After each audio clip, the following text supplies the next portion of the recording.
Assalamualaikum anak-anak. Ya, bagaimana kabar kalian hari ini? Tetap semangat anak-anak ya. Nah, kali ini kita akan belajar tema 6 ya, subtema 1.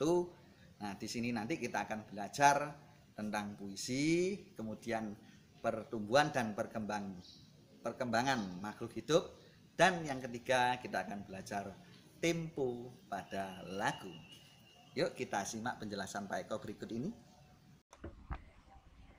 Nah, anak-anak, sekarang kita akan belajar mengenai puisi, ya. Puisi, apa itu pengertiannya puisi? Puisi terdiri atas kumpulan kata-kata yang disebut baris, ya. Baris-baris yang terkumpul dinamakan bait. Nah, ini coba kamu amati, ada puisi Cita-citaku ini. Nah, puisi ini memiliki 2 bait dan 8 baris ya. Nah, ini bait ini satu bait ini ada 4 baris. Nah, ini satu bait ya. Kemudian bait kedua ada 4 baris juga. Jadi kamu dapat mengetahui puisi ini memiliki 2 bait dan 8 baris. Selanjutnya kita akan belajar tentang rima. Rima adalah bunyi vokal akhir baris-baris pada puisi. Rima terdapat 2 jenis, yaitu rima teratur dan rima tidak teratur. Nah, contoh rima teratur, ada yang modelnya A. Berikutnya ada yang A, B. Nah, yang ketiga ada A, B. Nah, ini bunyi vokal pada akhir kalimat. Ya, jika sama seperti ini namanya rima teratur. Ada juga yang contoh rima tidak teratur. Nah, seperti ini. Bunyinya misalkan huruf belakangnya tidak sama. Misalkan ada A, B. Bukan hurufnya A loh ya.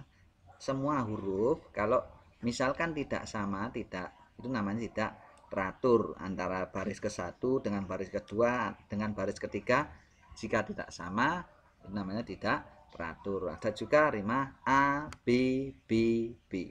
Nah, ini ada contoh ini. Kupu-kupu terbang ke sana kemari. Misal kita tulis contoh rimanya A. Mencari bunga yang sedang mekar. Belakangnya huruf R, kita tulis rimanya B. Sungguh indah warna sayapmu yang menari.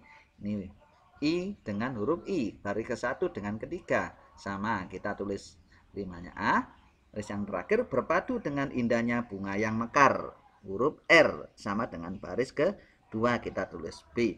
Ini adalah contoh puisi yang memiliki rima teratur. Kenapa? Karena baris ke-1 dengan baris ketiga sama, baris kedua dengan baris keempat sama. Misalkan huruf belakangnya huruf I semua, maka dapat dikatakan ini juga puisi memiliki rima yang teratur. Jika tidak teratur, maka rima bunyi belakangnya tidak sama. Seperti itu. Nah, anak-anak, sekarang Pak Eko akan menjelaskan sedikit penjelasan tentang rima ya.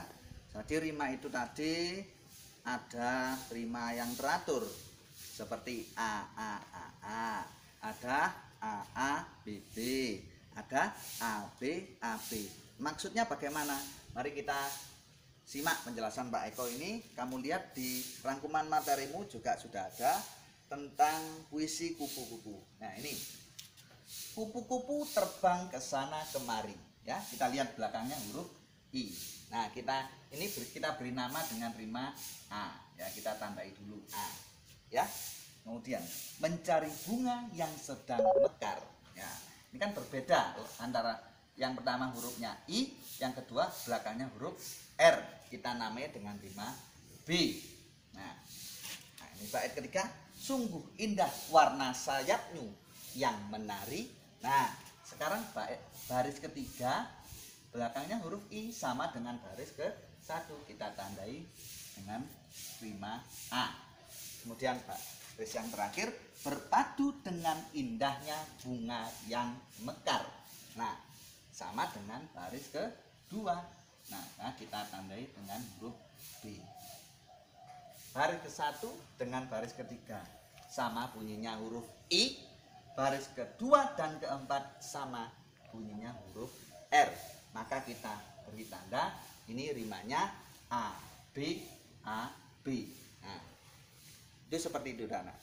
Kalau misalkan huruf belakangnya sama semua, I, I, I, I, maka rimanya adalah A, A, A, A. Loh Pak, ini kok bukan I saja Pak? Enggak, ini cuma sebutan nama rimanya ya. Bukan kalau U ini ditulis U, enggak. Ini harus R ditulis R, enggak. Ini belakangnya huruf K ditulis rimanya K, enggak. Jadi istilah saja. Jadi rima A, B, B. Ini kebetulan rimanya adalah A, B, A, B. Nah, seperti itu penjelasan dari Pak Eko ya. Nah, anak-anak, sekarang kita lihat penjelaskan puisi yang memiliki rima tapi tidak teratur ya. Nah, di penjelasan di materi juga ada yang tidak teratur itu bagaimana. Mari kita lihat. Hidupku penuh warna. Nah, kita amati huruf belakangnya aja. A ya. Kita kasih nama misalkan A, itu aja ya. Seperti pelangi di bawah langit. Nah, kita kasih ini hurufnya T ya. Kita kasih huruf B. Baris ketiga ya. Berbeda itu indah. Nah, kita lihat baris ke-1 dengan ketiga sama enggak? Tidak sama. Dari sini saja sudah kelihatan tidak teratur. Kita kasih misalkan kita kasih huruf C gitu ya. Kemudian yang membuat kita syukur pada ilahi. Tuh, belakangnya tidak sama antara baris ke-1 dengan kedua ya, sudah berbeda, apalagi ketiga dan keempat. Nah, ini adalah contoh puisi yang memiliki rima tapi tidak teratur, anak-anak ya. Seperti itu. Berikutnya anak-anak kita akan belajar pertumbuhan dan perkembangan makhluk hidup ya. Setiap makhluk hidup itu tumbuh dan berkembang. Nah, coba kamu amati ini gambar ayam ya. Ayam ini tumbuh dan berkembang. Awal mula adalah jadi telur, kemudian jadi itik ya. Ayam muda menjadi ayam dewasa. Nah, ini setiap makhluk hidup itu akan tumbuh dan berkembang, anak-anak ya. Hewan yang mengalami metamorfosis. Nah, berikutnya ya. Hewan mengalami metamorfosis. Apa itu artinya? Hewan yang memiliki perkembangan dengan tahapan yang berbeda dalam setiap tahapannya. Jadi dalam perkembangan setiap tahapan itu berbeda-beda, anak-anak ya. Misalkan ini kayak ayam nomor 1 berbeda telur, kemudian berubah menjadi apa, yang ketiga berubah menjadi apa, yang keempat berubah menjadi apa. Jadi berbeda-beda. Jadi keempat tahapan berbeda-beda. Kalau ayam ini kan sama, anak-anak ya. Nah, kemudian jenis metamorfosis itu terbagi menjadi 2. Yang pertama metamorfosis sempurna, yang kedua tidak sempurna. Apa itu sempurna? Yaitu mengalami tahapan yang berbeda ya. Salah satunya melalui tahap pupa ya. Kemudian yang tidak sempurna yaitu tidak mengalami tahapan yang berbeda dalam setiap tahapannya. Ini contohnya ayam ini tadi ya, ini mengalami metamorfosis tidak sempurna ya. Nah, ini ada contoh anak-anak, contoh hewan yang mengalami metamorfosis sempurna. Ini awal mula adalah telur ya, kupu-kupu bertelur, telur kemudian menjadi ulat, ulat kemudian menjadi kepompong ya, ini tahap pupa ini anak-anak ya. Lalu kepompong menjadi kupu-kupu, terus seperti itu. Ini namanya metamorfosis sempurna. Ada juga hewan yang mengalami metamorfosis tidak sempurna. Ini contoh kecoa ini, dari telur menjadi nimfa ya, sama dengan induknya ini ya, kemudian menjadi imago atau kecoa dewasa. Yang kedua ada belalang, telur menjadi fase nimfa ya, belalang kecil, agak dewasa, agak besar, kemudian menjadi belalang dewasa. Ini contohnya anak-anak ya. Dan masih banyak lain, di buku sudah Ada contohnya ya di rangkuman materi Pak Eko yang diberikan Pak Eko. Berikutnya kita akan belajar mengenal tempo. Apa itu tempo? Tempo adalah cepat lambatnya lagu yang dinyanyikan. Itu namanya tempo. Nih di tabel tempo sudah ada, dapat kamu pelajari sendiri ya. Di rangkuman materi juga ada ya, mulai dari lambat sampai cepat ada.